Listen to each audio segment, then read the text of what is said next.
Alunos da turma ATS 18, tudo bem com vocês? Estou aqui na nossa 7ª aula da disciplina Enfermagem Pronto-Socorro 2 e Urgência e Emergência. Hoje a gente vai falar um pouquinho sobre suporte básico de vida. Como que é esse suporte, qual que é a definição, o objetivo, qual é a sequência do suporte básico de vida e o que acontece depois, né, que alguém presta um atendimento, seja um profissional de saúde, né, um suporte básico de vida por um profissional de saúde ou até mesmo por um leigo, qual que é a sequência, né? Tudo isso nós iremos falar na aula de hoje. Lembrando que no portal tem atividades complementares e, claro, material em PDF para vocês estudarem também, tá bom? Então vamos lá.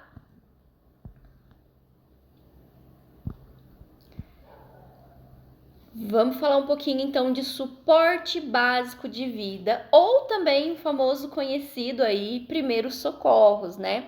Quando uma pessoa aí tem um quadro de síncope, né?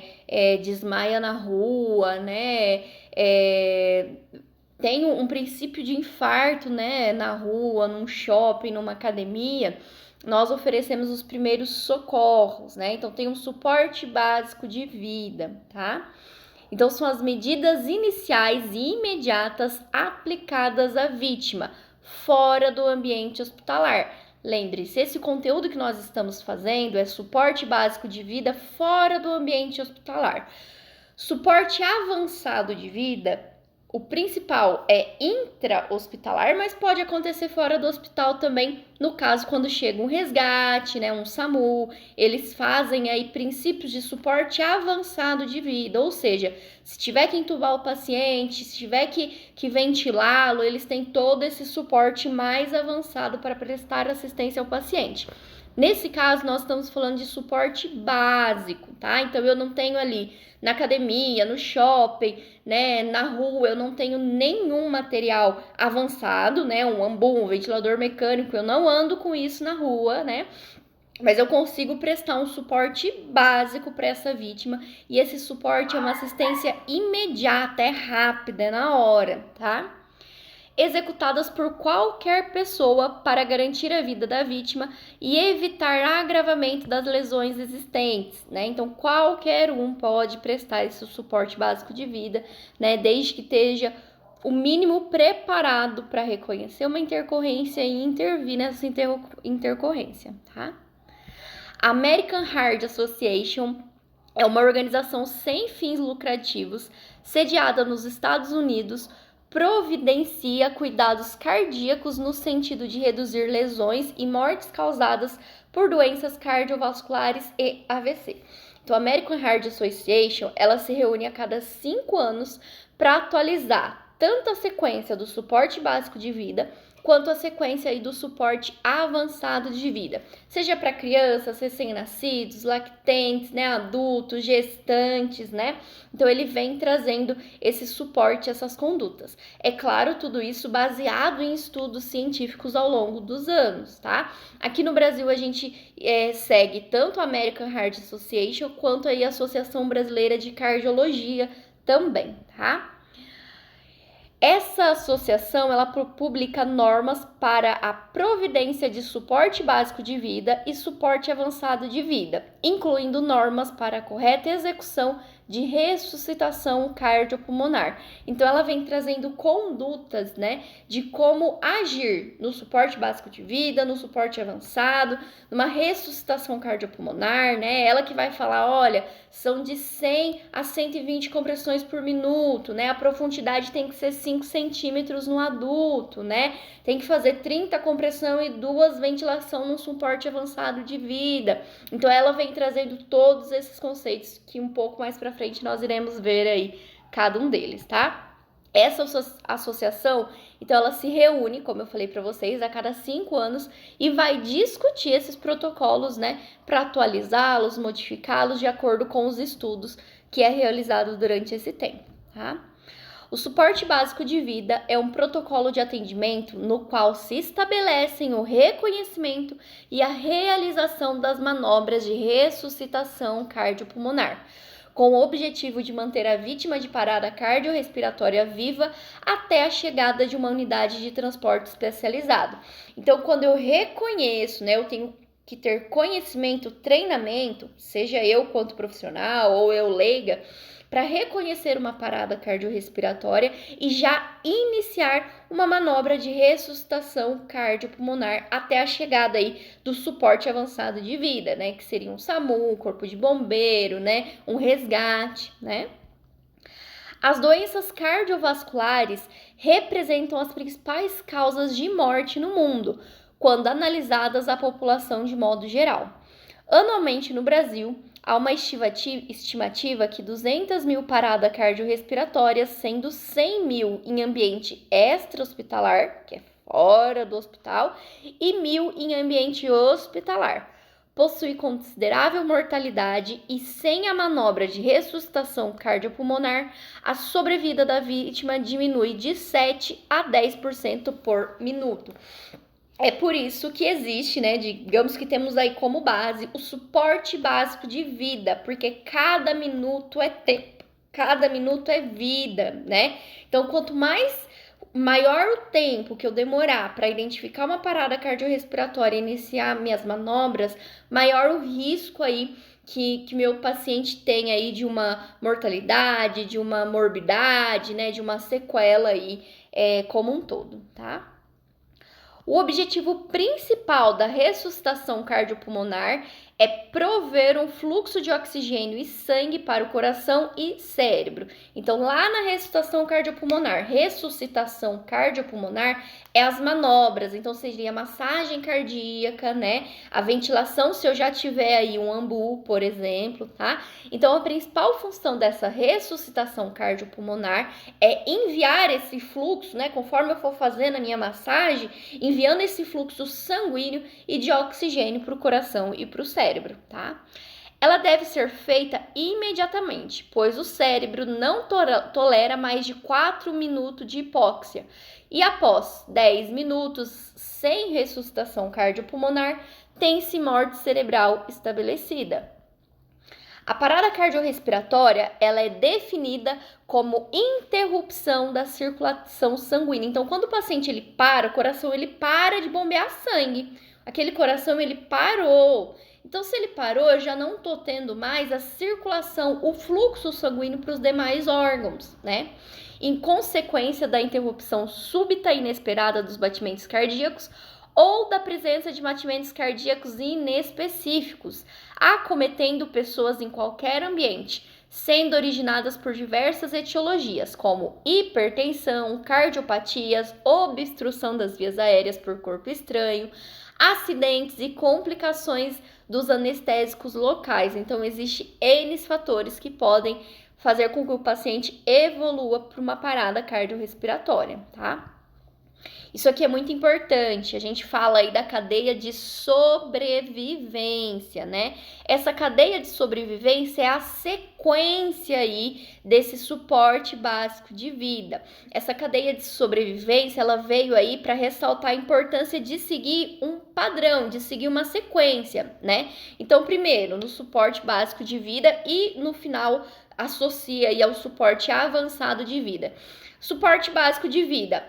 Quando eu identifico uma parada cardiorrespiratória, eu aciono ajuda, eu continuo as compressões torácicas, eu vou usar um desfibrilador externo, um DEA, que daqui a pouco a gente vai falar sobre ele, né? Aí chega o suporte avançado de vida, então chega aí o suporte, né, para prestar uma assistência de maior qualidade, né, com maior recursos, e depois tem os cuidados pós-parada. Então essa é a cadeia de sobrevivência de uma parada cardiorrespiratória, tá? A cadeia de sobrevivência foi criada para restaurar a importância da adoção de atitudes organizadas e hierarquizadas na situação de provável ou confirmada parada cardiorrespiratória no ambiente extra-hospitalar. Então, o paciente parou, o que eu devo fazer? Então, é esse desenho aí, ó, está na sequência de suporte básico de vida, lá na cadeia de sobrevivência da American Heart Association. Então, primeiro, eu identifiquei que o paciente está em parada, eu vou acionar ajuda, né? Ajuda, paciente parou, né? Segundo, eu vou começar minhas compressões torácicas, né? Então, eu vou começar as compressões torácicas. Vou utilizar um DEA, um desfibrilador externo, se eu tiver. Vai chegar aí o suporte avançado de vida, seja o SAMU, um resgate, corpo de bombeiro, prestar todo atendimento de suporte avançado de vida. E depois a gente termina essa cadeia de sobrevivência aí com os cuidados, com assistência pós-parada cardiorrespiratória, tá?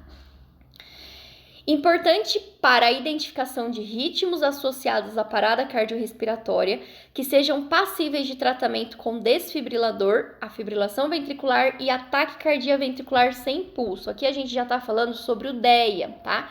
Então, o DEA, que é o desfibrilador elétrico automático, externo automático, ele tem em grandes estabelecimentos, né? Talvez numa academia, né, de grande porte, um supermercado, um shopping, né? Muitos grandes estabelecimentos, eles possuem esse desfibrilador. Então, se o paciente apresenta uma parada cardiorrespiratória, além das compressões torácicas, eu tenho um desfibrilador que eu posso conectar no paciente. Esse desfibrilador, ele vai ler o ritmo cardíaco do paciente e vai dizer se ele é chocável ou não chocável, tá? Que depois nas aulas aí mais pra frente, nós iremos falar aí sobre os ritmos chocáveis e não chocáveis, bom? O primeiro elo, então pensando aí na cadeia de sobrevivência, né? O primeiro elo é o reconhecimento rápido de uma parada cardiorrespiratória. Eu preciso saber que o paciente parou. E como é que eu vou saber quando esse paciente parou? Eu vou verificar aí pulso e respiração. Meu paciente não tem pulso e respiração, né? Não tem movimentos aí da caixa torácica. Isso avaliando simultaneamente, eu começo a fazer as compressões torácicas, tá? Para que aumente as chances de um socorro imediato e eficaz, seguido de uma ressuscitação cardiopulmonar precoce de qualidade, aumentando a sobrevida do paciente, da vítima, né? Então, a gente volta a falar aí sobre essa cadeia de sobrevivência. Agora, além dos desenhos, eu deixei o significado de cada um, tá? Então, a primeira coisa, lá numa parada cardiorrespiratória, o que eu faço? Eu identifiquei que o paciente está sem pulso, está sem respiração, eu vou acionar ajuda. Ajuda, paciente parou, traga um desfibrilador elétrico, né, externo, né? E vou começar as minhas compressões torácicas, que é o B, né? Ressuscitação cardiopulmonar com ênfase nas compressões torácicas. Então, vou começar a fazer minhas compressões torácicas. Mais um pouco a gente vai falar sobre essas compressões, tá? O C é eu conectar esse desfibrilador externo automático no paciente, né? Segundo as orientações ali do instrumento. O D seria a chegada desse suporte avançado de vida, fazendo todas as manobras possíveis, né? Utilizando todos os materiais e instrumentos adequados para essa parada cardiorrespiratória, essa reversão de parada, né?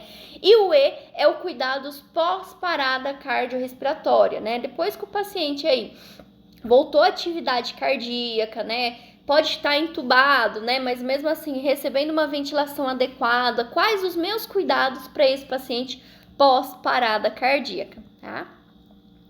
A cadeia de sobrevivência geralmente é iniciada por socorristas leigos ou pessoas não treinadas. O elemento principal é o reconhecimento de uma possível parada cardiorrespiratória e o acionamento de serviço médico de emergência, né? Então, a gente agora vai falar desmembrar cada passo dessa cadeia de valor. Então, o A, esse reconhecimento, essa solicitação de ajuda, pode ser realizada por qualquer pessoa, seja socorrista leigo, socorrista treinado, profissional de saúde, né? Pessoas não treinadas, qualquer pessoa pode reconhecer um mal súbito e solicitar ajuda, tá? Então, a gente tanto grita, socorro, socorro, liga para o serviço de emergência que o paciente parou, que a vítima está em parada, como eu posso ligar direto, se eu estiver sozinha junto com a vítima, eu posso ligar direto para um serviço de urgência e emergência, um SAMU, por exemplo, tá? Na sequência, depois que eu solicitei ajuda, que tem que ser muito rápido, né? As compressões de alta qualidade devem ser iniciadas na vítima inconsciente e em uma suposta parada cardiorrespiratória com o uso de um desfibrilador externo automático, se possível. Então, eu vou pedir ajuda, vou fazer as minhas compressões torácicas, que daqui a pouco a gente vai falar como é que se faz essas compressões, E quem foi solicitar ajuda e trouxe um desfibrilador, se tiver, a gente vai conectar no paciente também. Tem uma aula que a gente vai falar aí sobre esses desfibriladores externos e o externo, né, o extra-hospitalar, tá? Com atualizações em 2020, a American Heart Association passa a recomendar o início de ressuscitação cardiopulmonar pelo socorrista leigo no atendimento a toda suposta parada cardiorrespiratória, pois o risco de dano ao paciente é baixo se o mesmo não estiver em parada cardiorrespiratória. Então, antes, né, tinha uma sequência, que depois a gente vai falar sobre ela aí, em seguida aí, quando a gente fala em ressuscitação cardiopulmonar, antes era, né, antes de 2020, ali antes dessa última atualização, era o seguinte: primeiro a gente liberava as vias aéreas, né, depois fazia a ventilação e por último as compressões, né. Agora, essa nova atualização, ela é diferente. Primeiro a gente já inicia as compressões torácicas, depois a gente desobstrui vias aéreas e depois a gente vê aí uma adequada ventilação, tá? Então, lá no B, né, nesse algoritmo aqui das compressões, então é as compressões torácicas que eu vou iniciar, tá bom? Após a chegada do serviço médico de emergência, que é o suporte avançado de vida, o paciente deve ser transportado e as medidas de suporte avançado de vida instituídas. Quanto menor o tempo de início das medidas de suporte, melhor o prognóstico. É por isso que uma parada tem que ser tudo muito rápido, esse atendimento, tá? Tanto a chegada desse suporte avançado de vida, quanto os meus cuidados de suporte básico de vida, bom? Sequência do suporte básico de vida. Ok, agora a gente vai falar um pouquinho como é que faz o suporte básico de vida no adulto. Até o momento eu estou falando da cadeia de sobrevivência, do começo ao fim de uma parada cardiorrespiratória, né? O momento que eu identifico, aciono ajuda, começo as compressões, tem o desfibrilador externo, né? Aí chega o suporte avançado de vida e depois a gente conclui aí com os cuidados pós-parada cardiorrespiratória, tá? Agora a gente vai ver específico do suporte básico de vida. Qual que é a sequência, né? Então, lá no momento em que eu vou reiniciar a ressuscitação cardiopulmonar, lá no meu algoritmo B, o que eu preciso fazer, tá? Então, o atendimento em suporte básico de vida seguem a ordem CAB ou CABD, que se trata de um método para descrever os passos simplificados do atendimento do suporte básico de vida, né? Então, eu lá na academia, o paciente parou, eu tenho que seguir essa sequência, CAB ou CABD, tá? Isso que eu comentei com vocês antes era feito ABCD ou ABC, tá? Mas agora a gente inicia com compressões torácicas, tá? Então, o C, a letrinha C, ele corresponde a checar responsividade, chamar por ajuda, checar o pulso e a respiração da vítima e iniciar as compressões torácicas, tá? Então, o primeiro algoritmo lá do B, a primeira sequência lá do Bzinho aqui, do desenho, ó, dessas compressões torácicas, a gente tá falando do C. A primeira coisa que eu vou fazer, o que eu vou fazer? Eu vou reconhecer que a paciente não está respondendo, então, seu José, ele não responde.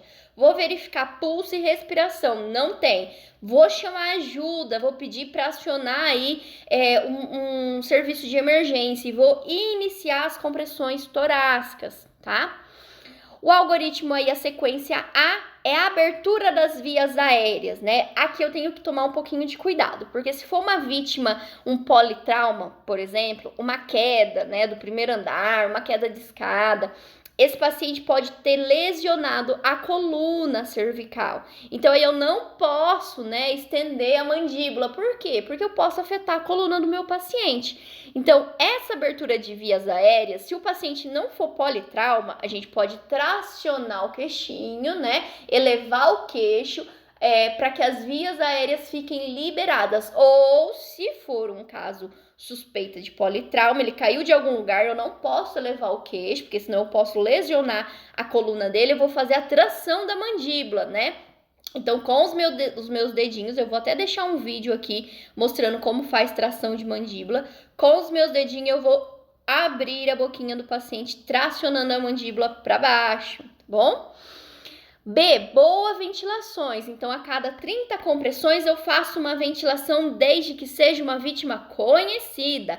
A American Heart Association, ela descreve que não é indicado ventilações, né, boca a boca. Sabe o que a gente fazia lá atrás, né, as compressões, respiração boca a boca.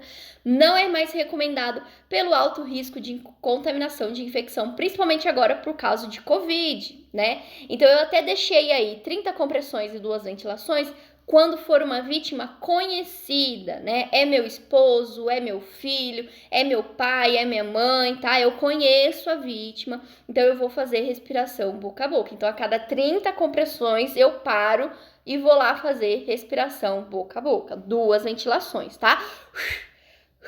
Se a vítima é desconhecida, né? Se eu estava numa academia, no shopping, o paciente teve uma parada cardiorrespiratória, eu só vou fazer compressões torácicas e liberar vias aéreas. Eu não vou fazer ventilação, tá? Porque se subentende que com as manobras de ressuscitação cardiopulmonar, essa ventilação interna ela vai acontecendo, mínima que seja, mas vai, tá? E o D é o desfibrilação nesse caso, com um desfibrilador externo automático, que é o uso de DEA se aquele estabelecimento estiver, tá? Se não tiver, não tem problema, tá? Aqui na aula eu só deixei melhor especificado cada um deles, então. Então, C é checar. Checar o quê? Checar a segurança do local, checar se o paciente ele está respondendo. Se a vítima estiver respondendo, né? Se estiver oi, né, conversando ou só murmurando, resmungando, ele está com responsividade, então não tem porquê eu fazer uma ressuscitação cardiopulmonar, tá? Checar o pulso, em adulto a gente usa aí o pulso carotídeo, em crianças, RNs, o pulso braquial, tá? E a respiração, chamar por ajuda e iniciar as compressões torácicas.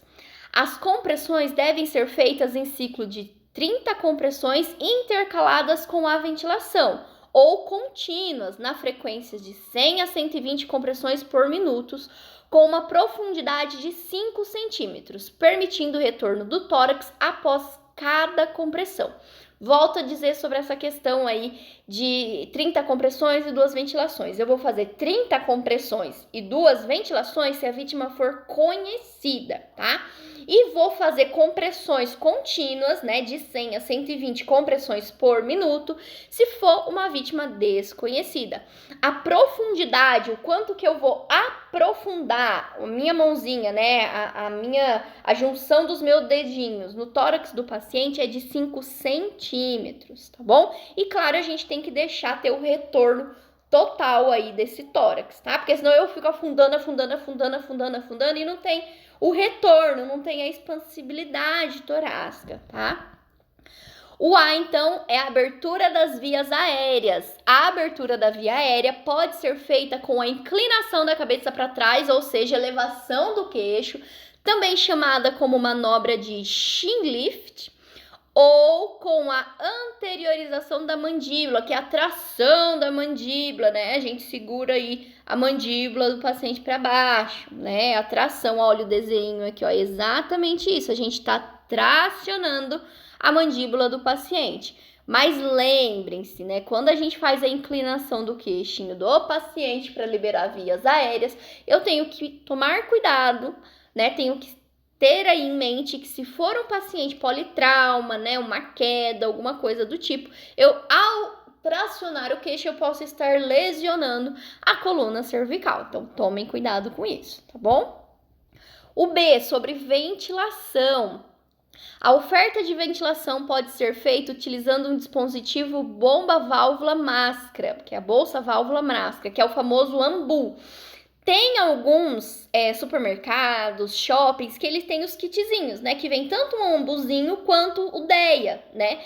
Mas tem lugares que a gente só tem o DEA e tem lugares que não tem nem o DEA. Então, a gente só fica nas compressões, tá?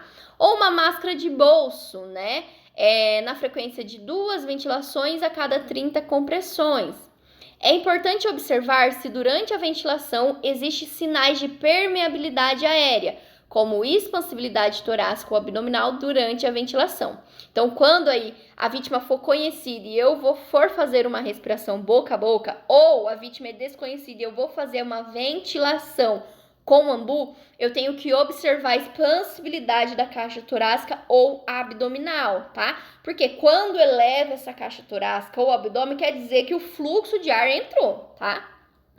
Caso o socorrista não sinta seguro para realizar a ventilação, a prioridade é a compressão de alta qualidade, tá? Então, se for uma vítima desconhecida, se eu não tenho um ambu, eu vou fazer o quê? Fazer as compressões de alta qualidade, tá? Desfibrilador. A gente vai ter uma aula só para falar um pouquinho sobre desfibrilador, cardioversor, mas já introduzindo aí, usando o D de desfibrilador nesse atendimento de suporte básico de vida. Então, o uso de um DEA, que é um desfibrilador externo automático, ajuda o socorrista a identificar se a vítima está em parada cardiorrespiratória, se é um ritmo chocável e, quando é o caso, aplica o choque na tentativa de reverter a parada cardiorrespiratória. Então, basicamente, ele é esse aparelhinho aqui, tá? Ele vem com essas pás, que é anexada, duas pás, que é anexada no tórax do paciente. Ele vem até com as instruções de onde colocar aí no tórax do paciente. No caso, na linha aqui, hemiclavicular, debaixo da clavícula. E na linha do lado esquerdo, axilar média, né? Nas últimas aí, costelinhas do paciente, tá? Então, a gente anexa essas pazinhas, né? E liga o aparelho ele vai falar com você, ele vai falar assim, conecte as pás no paciente, você lá fazendo massagem, conectou, continua fazendo massagem. Aí ele vai falar assim, identificação de ritmo chocável, afaste-se, aplicação do choque em 3, 2, 1, e ele vai fazer a aplicação do choque, porque ele identificou que é um ritmo chocável e ele que vai aplicar o choque. Não é o socorrista, não é um leigo que está usando essa ideia, tá? É o próprio aparelho. Se o ritmo for não chocável, ele vai te dizer também, ritmo não chocável, continue com as compressões torácicas, tá? Situações em que a medida de suporte básico de vida não estão indicadas. Então, eu tô lá fazendo suporte de vida, mas em que situações que eu não preciso, né, não necessito ou interrompo aí o meu suporte básico de vida? Existem alguns exemplos que eu deixei aqui na nossa aula. Em algumas situações, não é indicado realizar as medidas de suporte básico de vida. Como? Em casos de cena insegura para o socorrista, porque senão esse socorrista ele acaba virando uma vítima também, tá? Como áreas com risco de desabamento, fiação elétrica exposta, rua onde não seja possível interromper o fluxo de carros, entre outras. Se não for possível modificar a cena de modo a garantir segurança para o socorrista, as equipes de resgate e salvamento devem ser acionadas na tentativa de socorrer a vítima. Então, nesse caso, eu não vou fazer suporte básico de vida, porque eu posso correr risco de vida também. Eu posso me tornar uma vítima, tá? Em caso de vítima carbonizada, decapitada, em rigor mortis ou com grande evisceração, né? Se esse paciente estiver com grandes fraturas expostas, evisceração exposta, né? A gente não faz massagem porque a perda sanguínea, as questões metabólicas vão ser pior, tá? Em pessoas que apresentam consciência preservada ou respondem a estímulos, então o paciente voltou com pulso, respiração, está responsivo, eu não preciso mais fazer compressão torácica. Um outro exemplo aí do suporte básico de vida, que eu interrompo esse suporte básico, é no momento de uma exaustão desse socorrista. Então, digamos que eu esteja sozinha em um lugar com a vítima, eu não consigo ajuda, estou lá fazendo compressões torácicas, né? Tentando ajuda via telefone, não consigo. Tem um momento, né, que eu não vou estar mais aguentando fazer essas compressões torácicas com eficácia, tá? Então, vai chegar aí 15, 20 minutos, eu fazendo compressões sozinha, eu não vou dar conta. Isso a gente tem que interromper também, porque eu estou fazendo tanta força muscular, tanta força cardíaca, que eu posso ter uma parada cardiorrespiratória por exaustão, tá? Então, a gente também interrompe nesses casos, ok? Eu espero que vocês tenham gostado dessa aula. Qualquer dúvida, pode mandar e-mail, pode me chamar que a gente vai se falando, ok? Beijinho pra vocês e até mais. Tchau!